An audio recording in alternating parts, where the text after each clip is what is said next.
What's going on, everyone? My name is Nicholas Merton here from DataDash, and today is August 4th of 2023. Well, folks, I hope you all are having a fantastic day wherever you are, because in today's video, I want to spend some time to have a genuine and honest one-on-one conversation with all of you to talk about my current thoughts on the state of Bitcoin and the crypto market.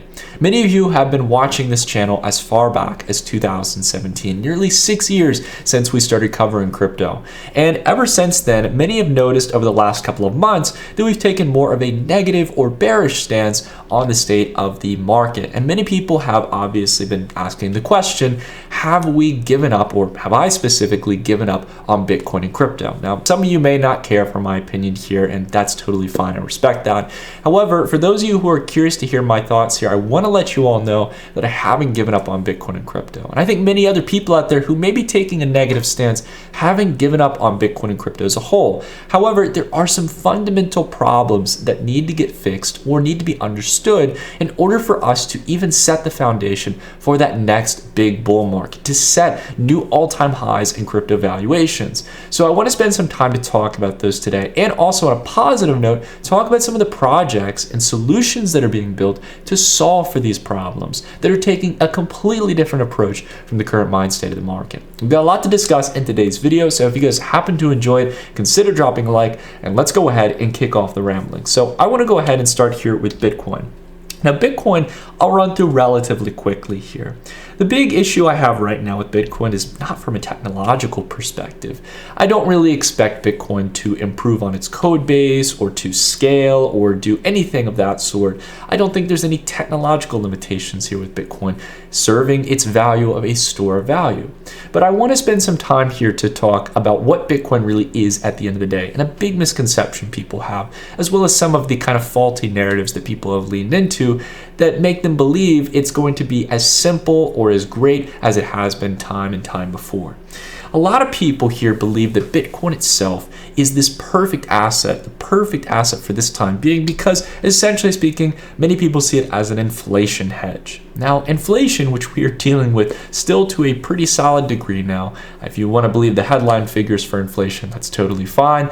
But essentially, inflation is still rampant in the economy. The cost of living is absorbent right now. And unfortunately, Bitcoin has not really shown up to the plate here over the last 2 years since inflation has been an issue.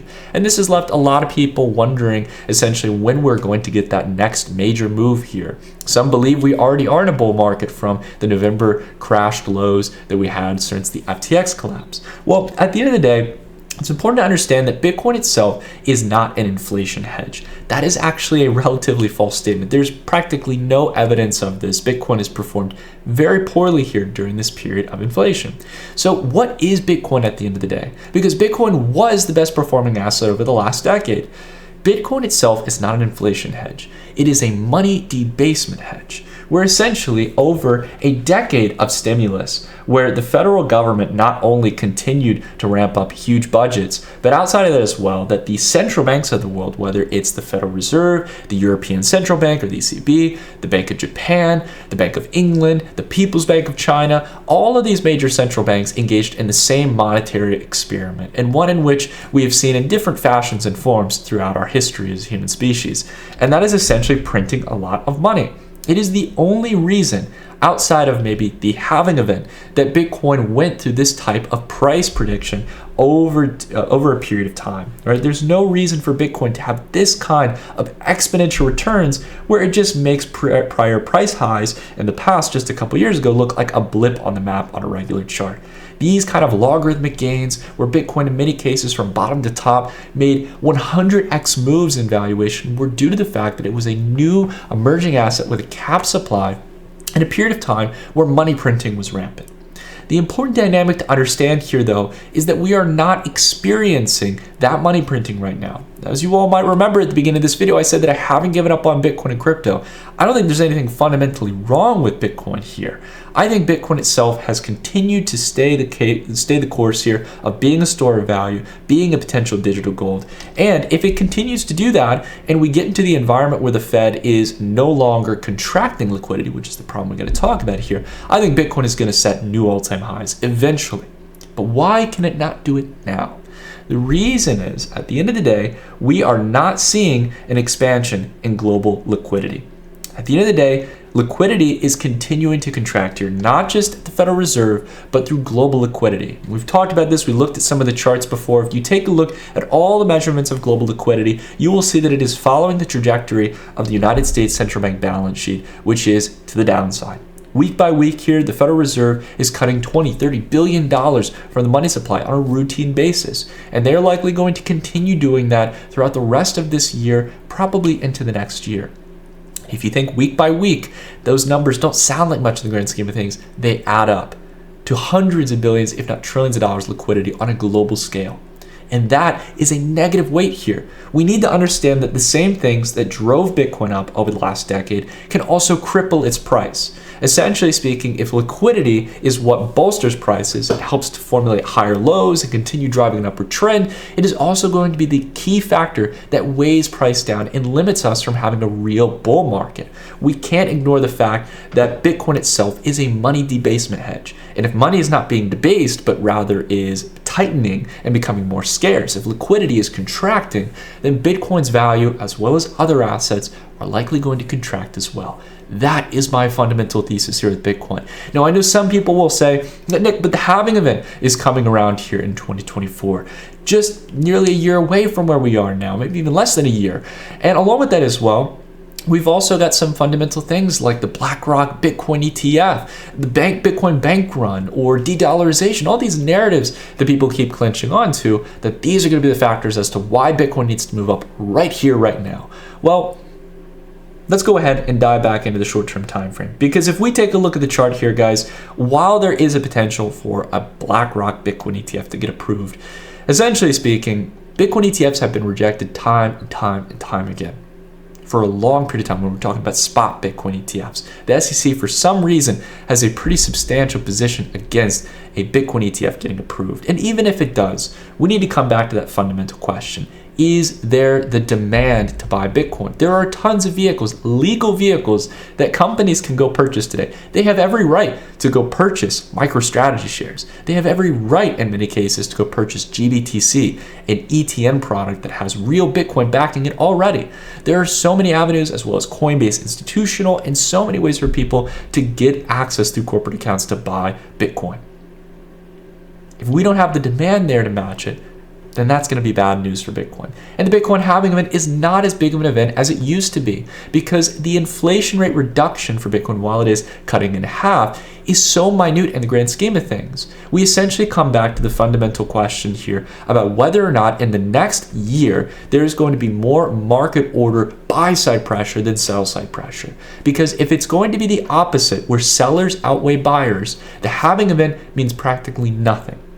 It is a fluke. It is a small, short-term narrative that people are betting on to have the same effect as it had in the past. In the same way how Bitcoin on the logarithmic chart has had diminishing returns with each halving event, we are essentially at a point here where it may be that the scales start to tip lower here. Essentially, I don't think we're going to be going down here. I don't want to make that narrative that we're entering into a very long-term downtrend. That's only if the Fed kicks the can down the road with dealing with inflation. My point here is that the returns are not going to be anywhere near as sizable as they were before, and it may mean that we need to come down towards the same range or a third range of capitulative lows for Bitcoin's price before we essentially get there. This is the trend line we've had here on our chart for a long period of time, that we might need to come down here towards 12 or 13K before we really start to make that move higher. Okay, I've rambled a good amount here about Bitcoin, but we need to talk about the bigger conversation here. Bitcoin itself is definitely the leader right now. And for good reason. Bitcoin has not been chasing narratives. It's been sticking its grounds, essentially in being the store of value. And eventually we can probably safely assume that the Fed will continue printing at some point or another and revert course. When that may be, we don't know. But for crypto, we've got a bigger issue. With all of the alternative narratives that were built on top of networks like Ethereum, we have essentially seen something that I think many people have chosen to ignore, but is in a proof of visualization within the data here that cannot be ignored, that essentially showcases that the narratives that drove a lot of the altcoin valuations have gone to die. DeFi, NFTs, GameFi, anything you can think about out there has essentially been continuing to slowly die off here. And why is it here? Is it because those narratives didn't hold any weight to them? Is there no real value creation outside of, cryptocurrencies being a digital rock or commodity that is finite in supply due to its code? Is there really no use case beyond that? I disagree with that idea. I believe DeFi is one of the most transformative ideas of our time when it comes to software. I believe that DeFi has the potential to uplift a ton of people in this world. The biggest problem though, and the reason Ethereum has not been able to clear through its ascending triangle, which it's been building up here for more than a year now, the reason why we keep getting shot down at $2,000 is because of one arrogant factor we continue to believe in and continue to preach in the crypto industry. And that is our mindset on security. Now, you can think of so many great use cases. There are probably many use cases in DeFi, for example, that have yet to be built and will be built in one day or another. But the day that that is going to come keeps getting pushed off because of one clear roadblock we keep believing in. That essentially, if you lose money in crypto, well, tough luck. Now, I'm not saying when you're speculating on prices, right? If you're going out there and doing leverage trading, or if you're, for example, going out there and buying a crypto asset and maybe it goes down from where you bought it, that's not my point here about losing money. My point here is people utilizing new innovative DeFi protocols, engaging in these new platforms and software applications, because that's what they are at the end of the day, and losing everything in the process, or even just trying to send crypto and essentially getting hacked, or essentially and being affected by phishing scams and different ways where you essentially lose everything if you engage in the wrong transaction on chain. This is a fundamental issue. It is the reason altcoins have continued to move lower here and set lower highs and lower lows since the collapse here back in April and May of 2022. For nearly a year and a half here, we've continued to move lower in altcoins. And this makes sense here because while the space has continued to ignore this fundamental issue in crypto, there are a few projects that I think are actually building the solution. They are flipping that mindset on its head and essentially saying that we can no longer ignore these issues and we need to put them at the forefront and essentially solve for these issues of security. It should not be normal for someone to lose their life savings or a large portion of their portfolio investing in this space, because it will not only prevent the hundreds of millions, if not billions of users we preach are just going to come flocking to the industry, because these are the reasons they are not coming in. But outside of that as well, it is the same barrier that is preventing millions of already existing users of crypto who have not retouched the industry in a year or more because they got burnt so badly. Imagine if you lost not just 20% of your portfolio due to investing in the wrong altcoin, but you lost everything because you utilized the wrong DeFi protocol, you used a phishing website, you got attacked by essentially some type of social engineering from some kind of hacker. Any way you can think about it, people are losing tons of money in crypto. And that is the fundamental issue here. You can expect that DeFi is going to come up with some of the greatest, most disruptive applications, similar to how Uniswap was back in 2020 and 2021. You may believe in that vision, but until we actually address this issue, the innovators, the builders, as well as the early adopters who drive those trends and narratives, they will not come. And if we think we can sit back and say that, oh, it's just going to be like it was the last time around, it's going to be a bunch of speculation, it's going to be a lot of yield farming and new narratives coming out of nowhere, and it's just going to be fine and dandy and great, and we can kick off a new bull run and the Fed's going to start printing, we may have another thing coming to us. If we really are thinking in that arrogant mindset, I got to be honest with you guys, I'm sorry, that's where I'm going to draw the line here and have an opinion. And I'm only saying it this confidently because I want you guys to be able to, most importantly, not just make money, but protect the money you've worked so hard for, whether it be through investing, whether it be working hard over the last couple of years. Your life savings, your investment portfolio, they matter to me. I want you guys to do well. And if we sit here and think with that mindset, I've got to be a bit vocal here because there's a lot of people out there who are telling you it's just going to be a return to the normal. I gotta tell you guys, Turn back to the dot-com bubble and most bubbles throughout history, and you learn that these technological waves of innovation can take time, but they can end much sooner than later if we get towards addressing those issues. And I have to tell you guys, as technology progresses faster over time, I don't think we're gonna have as long of a bear market as the dot-com bubble did. I think that we have some players who are building the right solutions, people who are trying to fundamentally fix these issues. Networks like Radix, which are completely scrapping the Ethereum environment and trying to build a new approach, a new language towards actually building programmable DeFi.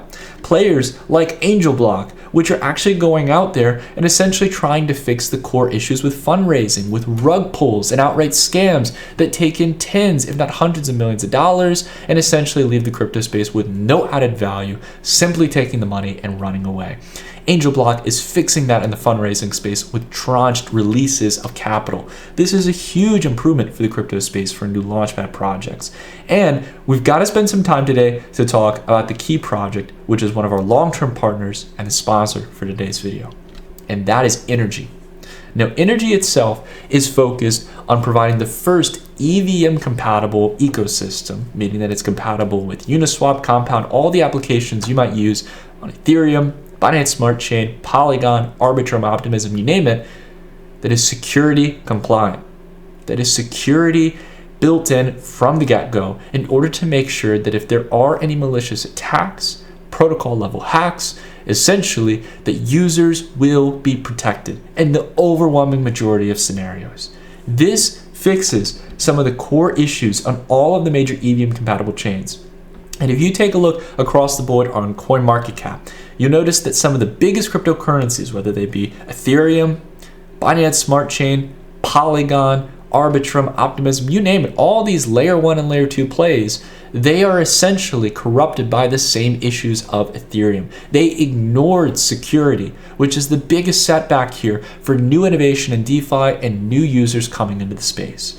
And Energi is the only network that's actually worked towards solving this. I want to talk about why this is such an important issue and why the market, I think, is starting to finally realize that Energi is the play here, with Energi up over more than 100% here in the last 7 days. If we take a look at this month alone, there are a ton of headlines that prove that even in a slow bear market, or this kind of slow, maybe optimistic period we're in, depending on your perspective, that there is still a ton of exploits going on.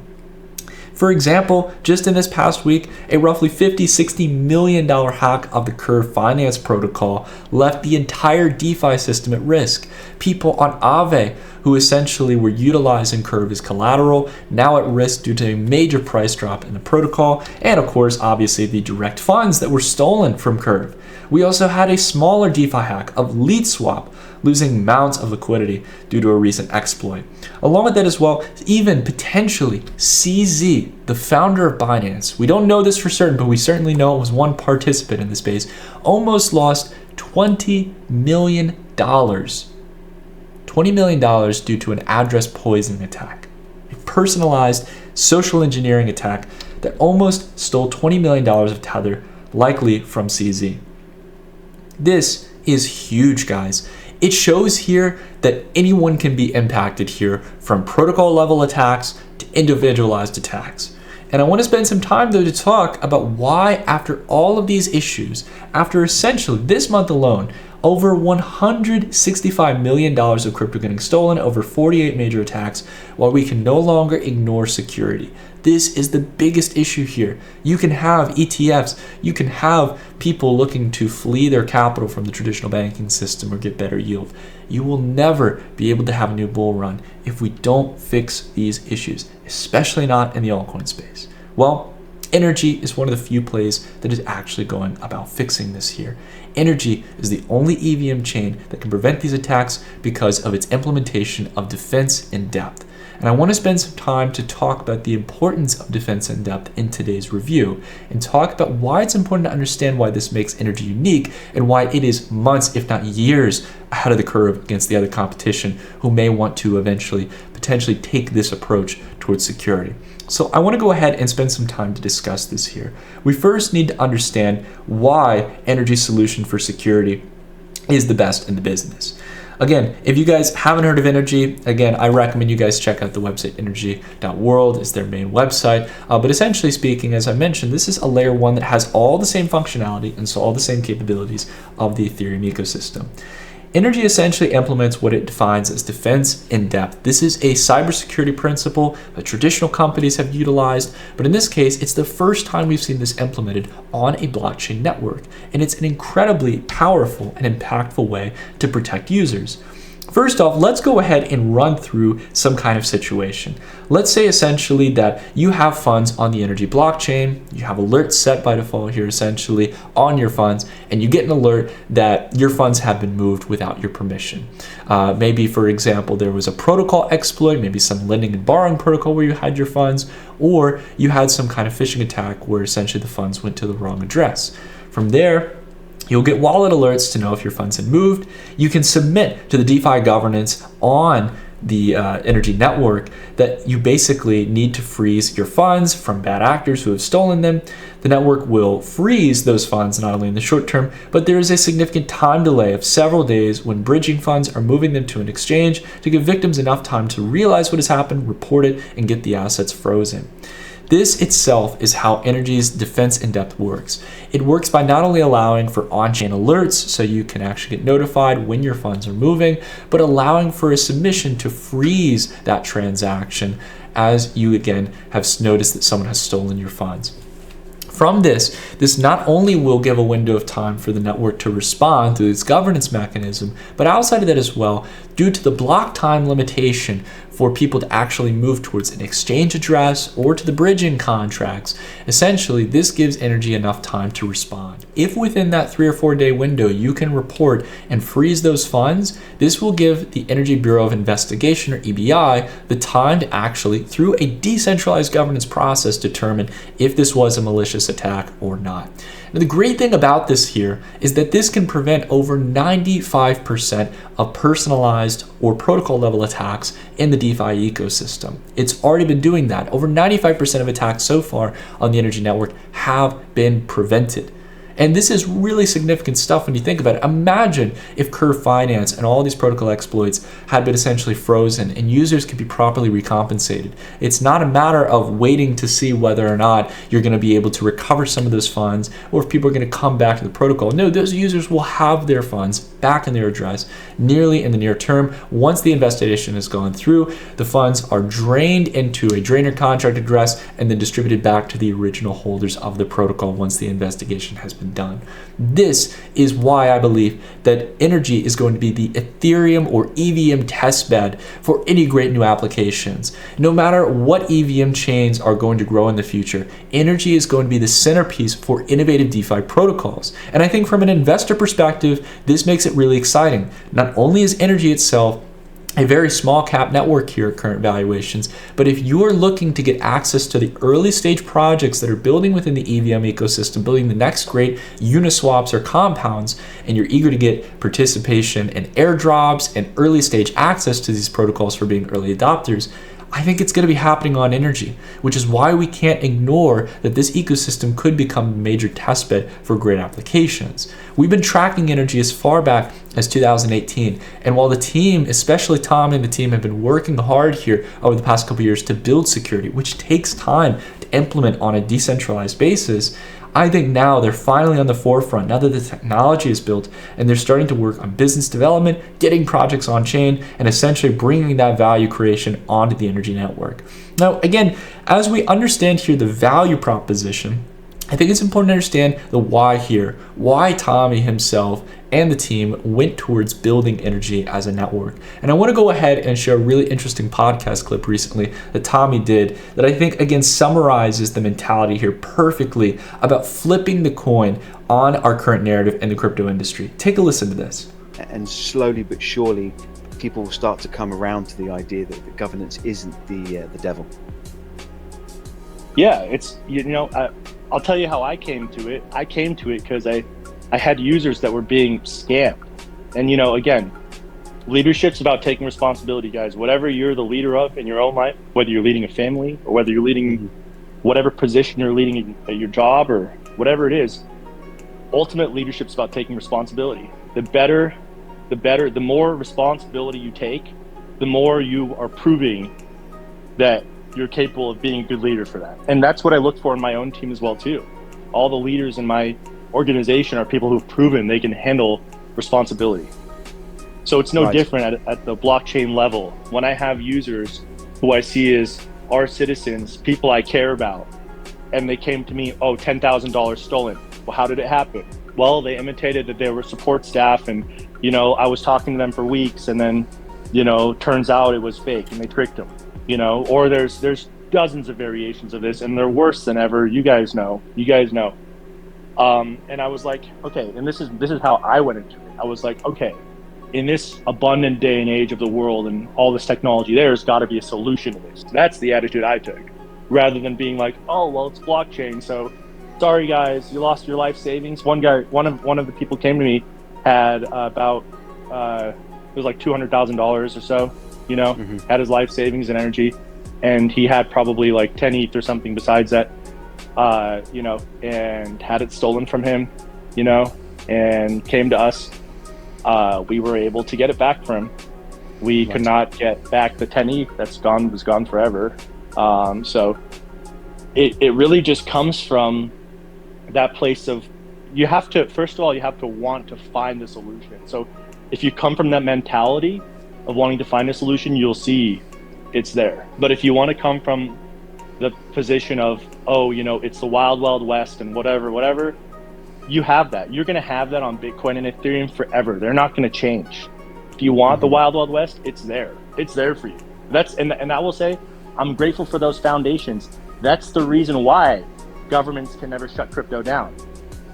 Because if they ever do, people will just kind of go back into the cave, per se, of like Bitcoin or Ethereum. Like, you can't stop it. That's what decentralized network means. It means you can't stop it.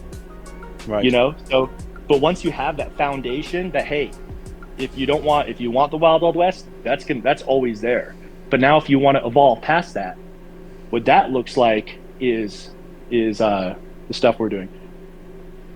And one thing to consider as well, that I think maybe even Tommy could have hit on here as well, is essentially that Energi itself is also decentralized in nature. It's run by thousands of different nodes and master nodes on the network who help in the verification process. And I think Tommy hits on a really good point here, which is that essentially you can have governance and it still be decentralized. No one bats an eye when Uniswap has governance proposals where token holders vote on the process. It doesn't breach decentralization. And it shouldn't also when it comes to the fact that there are malicious attacks and hackers on early stage software or new users in the space. We need to have those protective layers in order to give ourselves the time to improve the core protocol, to prevent many of those attacks, improve the user experience, and also fix the issues in the smart contracts of great applications that can add value to the space and disrupt traditional centralized finance applications, and maybe even build applications that just couldn't exist in traditional CeFi. This is why I'm really bullish on what Energi has to offer here, guys. If you guys haven't done the research yet, I highly recommend you guys take a look into Energi as a protocol, learn about what Energi has to offer. If you guys are interested in getting some Energi, I'll leave a link down below in the description to both their DEX tools link as well as Uniswap, where you can get the deepest liquidity to be able to build a position in Energi. And outside of that as well, if you guys are interested to join the community, if you have further questions, if you want to learn more about defense in depth, you want to learn how you can get involved, how you can build great applications on Energi through Solidity and other EVM compatible frameworks, then I highly recommend you guys join the Discord, which I'll also leave a link down below in the description. Energy's got a really welcoming community. They've got a lot of great resources and passionate people working behind the project, including Tommy.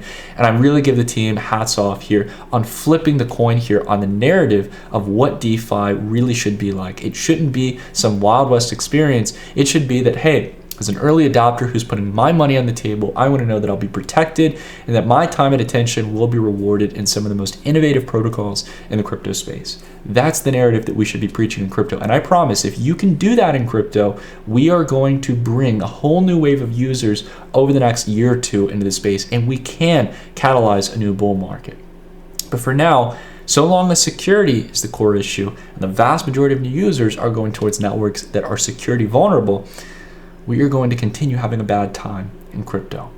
And we won't have the momentum to kick off that next leg up in crypto valuations and crypto liquidity.